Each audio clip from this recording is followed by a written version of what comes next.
Hey, and welcome to Doom 64 in Doom 2. This is a 33 level WOD that sees Doom 64's most iconic levels converted, changed and altered to fit into the Doom 2 experience. Is it good? Is it bad? Is it even worth your time? I will be going through several levels here just to showcase what's on offer, but I do recommend you take the time to go and experience this yourself if you want to make your own mind up, because in my opinion it is actually pretty fun. The first level I'll be diving into here is Staging Area, and you can immediately see that there is no coloured lighting and there are no dark deep shades of darkness sort of blanketing the level that you'd expect to see in Doom 64. There also isn't a secret exit on this level. It kind of makes sense because in Doom 2 the secret levels functioned in a very different way, and what it does mean is that the secret levels that were in Doom 64 end up being folded into the main level selections. You can see though this Pinky is still here. He does appear in the Doom 64 version of this level. It is very interesting seeing these levels with the Doom 2 textures all over the place. Doom 64 really went out of its way to create a very unique atmosphere, and sort of seeing these levels without that layer of extra atmosphere is certainly an interesting experience for someone who's played Doom 64 quite a lot. But this is a very faithful recreation thus far. There's the blue door.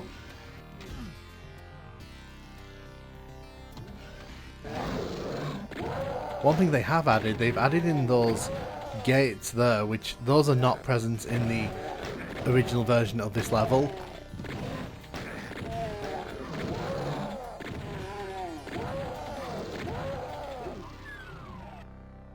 The blue armor secret is still here. By taking out the secret exit as well, it also means you don't have to shoot all the barrels on this level. I did try to make that happen on my first experience of this, but it actually didn't do anything.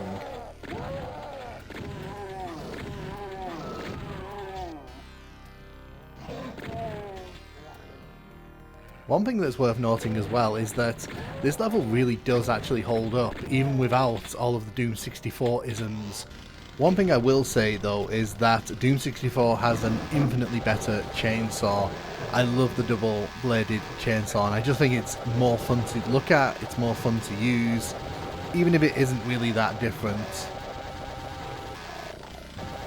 I do like how this Pinky trap has been converted here as well.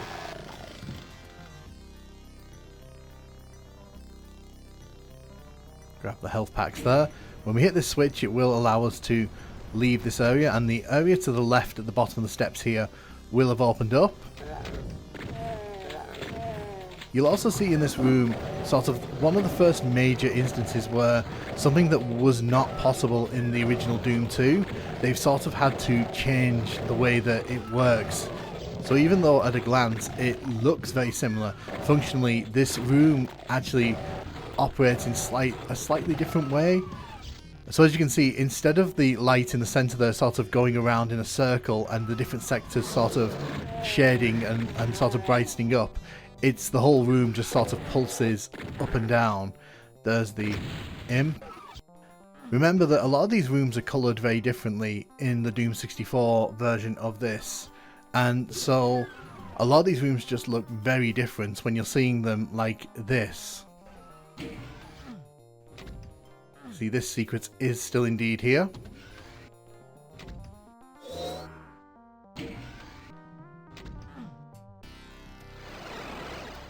And this takes us back to the start.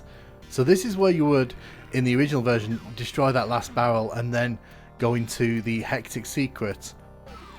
I'm not sure how you're meant to get into that secret behind the starting area there. I know there's a rocket launcher in there, and I think that opens up the final two enemies. There's two enemies that teleport in. But functionally, it's a very interesting way to experience Staging Area without all of the sort of bells and whistles that make Doom 64 so unique. And you can see at the start of the second level here, they've actually changed the way this operates. So you have to shoot the switch there in order to get into the starting area here.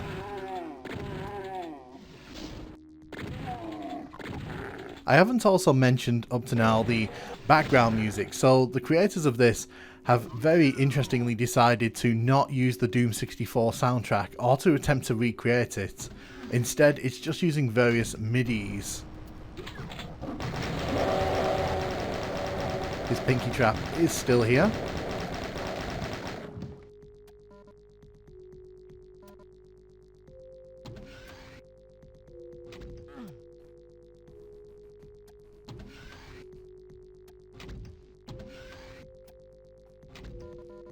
When we hit this switch, the room does not change colour like it does in the normal version, but the area there does still come down, so we can head outside here. I'm sure you're wondering how that's going to work in this, because one thing that Doom 2 cannot do, and it does not do in the vanilla versions of the engine, it doesn't allow for huge environmental changes and sort of little set pieces.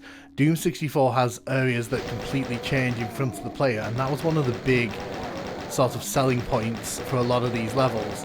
So we're going to see in a bit how that sort of translates into this experience. I love how the blue key puzzle here is... Oh, okay. So it's the same, but it's kind of presented a bit differently. So obviously we're going to go down the water one here. And you can see the key card comes down on the platform and all we have to do is run towards it. Excellent. I am curious what happens if we go into the wrong passageway here. Okay, so we get crushed and we get hit with a poison. Nice. What is interesting is that when I came back here the second time, you can see that it's actually changed. I'm not sure if it just randomly decides when we enter the level which sort of version we're going to get, but you can see that the imps there actually spawn into that pillar there rather than the one there. It's actually really interesting that they've done that and been able to achieve that. That's really, really cool. It's a nice little attention to detail. We'll head in this direction. Do know that I do have the light amplification goggles on, so you are seeing a very sort of bright version of this room.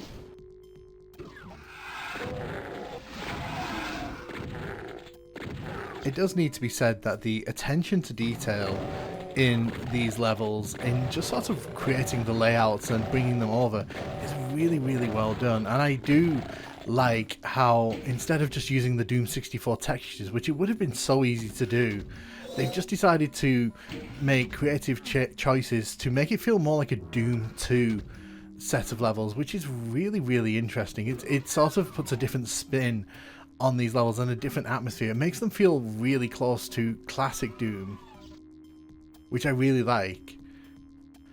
So this crusher puzzle, this is a bit of a pain in Doom 64 just because sometimes you can get caught on the edge of the crusher and it'll take health off you.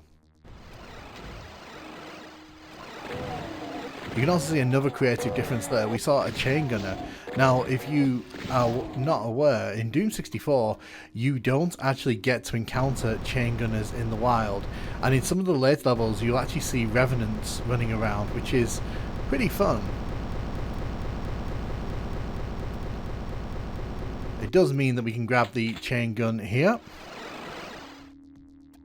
And with the light amplification goggles running out, you can kind of get a proper sort of look at how the shadows and such work. This is a very dark room compared to what we saw before. Now, I am curious to see how this will play out.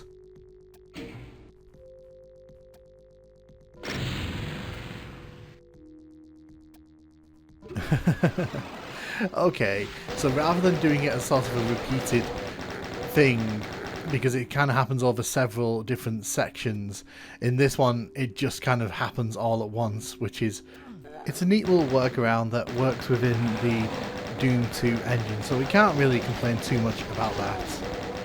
But what I will say is that it's a pretty nice recreation of this area, and if you've been through here enough times, you'll recognise what you're meant to do next, because this bit actually leads us to the back end of this second level as we head up this staircase here.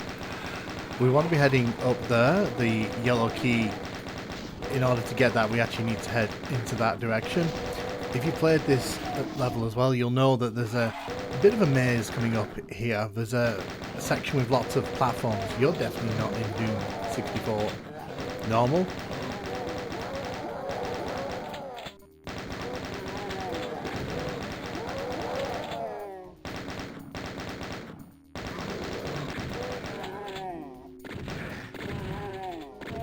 We want to take out all of these shotgunners and zombie men as best we can.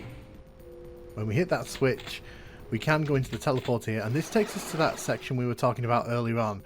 We need to hit that switch in order to lower the yellow keycard, and with the yellow keycard it means we can actually leave this level. There is normally a secret somewhere around here. There is normally a secret around here.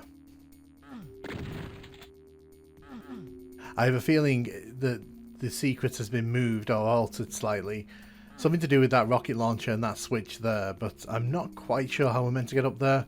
Doesn't really matter, because ultimately we're just kind of taking a glance around this level. We're not really sort of doing an in-depth playthrough. It definitely doesn't feel like a Doom 64 level when you take out all of the textures and the lighting, but it certainly feels like a good Doom level anyway, and it kind of speaks to how high the quality was when they were making these levels, that they actually stand up pretty well, even without all of the bells and whistles that came in Doom 64. I don't want to show off too much of the third level here, but I do want to showcase the fact that there are custom enemies in this Doom mod, which is actually a really neat addition. So in order to sort of recreate the experience of the Nightmare imps, they've actually made the imps invisible, and they shoot Cacodemon fireballs, not the typical imp fireballs. It's a small addition, but it's a really, really cool one. It just kind of goes to show the care and attention to detail that was put into trying to translate this experience over. And obviously this section cannot work the same way because it is another transforming section. I do kind of like how it's handled here. Like with a lot of these, it's not the exact same experience, but there's just enough similarities that you know exactly what you're looking at if you play between the two versions. The final level I'm going to be showcasing in this video is actually cat and mouse, and as I mentioned earlier on in the video, one interesting thing that they've done with this level set is that they've folded a lot of the fun levels into actual levels. So it kind of expands the campaign to a more sort of Doom 2 sized experience. It's really interesting as well because this has a completely different feel to it, because there's no fog effect, obviously, there's no coloured lighting, so this feels different, but at the same time it has the same challenge. And I kind of like some of the changes they've made for this level. You can see here there are more enemies kind of in the maze with us, and there's an actual exit sort of indicating that, oh hello Cyberdemon, that this is a proper level and that you do actually need to finish it in order to progress. I like this. I think that this is a really creative way of bringing these levels into the main fold and allowing players to kind of experience them without kind of having to miss out, because it would have been easy for the people that made this WOD to just cut these levels out and be like, well, it's a bit too difficult to put those in, we don't want to do that. Plus, Cat and Mouse, in my opinion, is one of the funnest Doom levels. The only problem I can see is that if you're playing this back to back with the other levels, you'll end up here with a bunch of weapons, so the Cyberdemon may not be quite the tough experience that you would expect normally.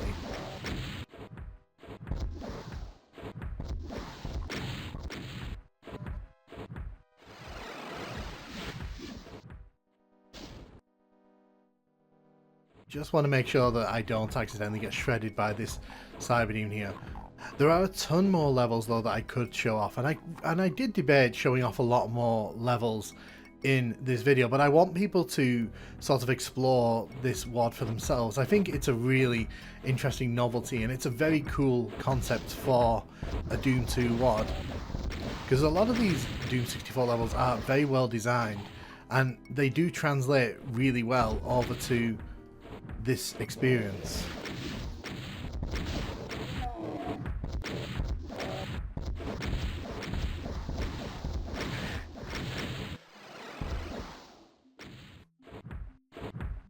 Oh, there he is.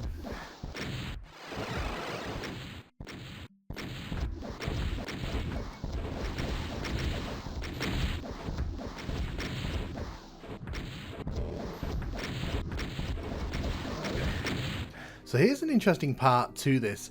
We've just defeated the Cyber Demon. Normally that would be the end of the level, but in this version, no. You actually get a bunch of Revenants who come into the level, which I think is pretty fun because Revenants don't make an appearance in Doom 64 normally, so them appearing here is a bit of a kind of novelty on an already novel level. Overall though, I do like the creative changes made to make this happen, and honestly, a lot of these levels are really fun to play, and if you play to the end, you'll see a really fun experience when you get to the final boss, which I'm not going to spoil here, but there is an interesting twist on the final level that I think is worth the journey in itself. Let me know what you thought of this Doom WOD. Did you like it? Did you hate it? Do you even like the Doom 64 levels? Let me know in the comments, and thank you so much for watching.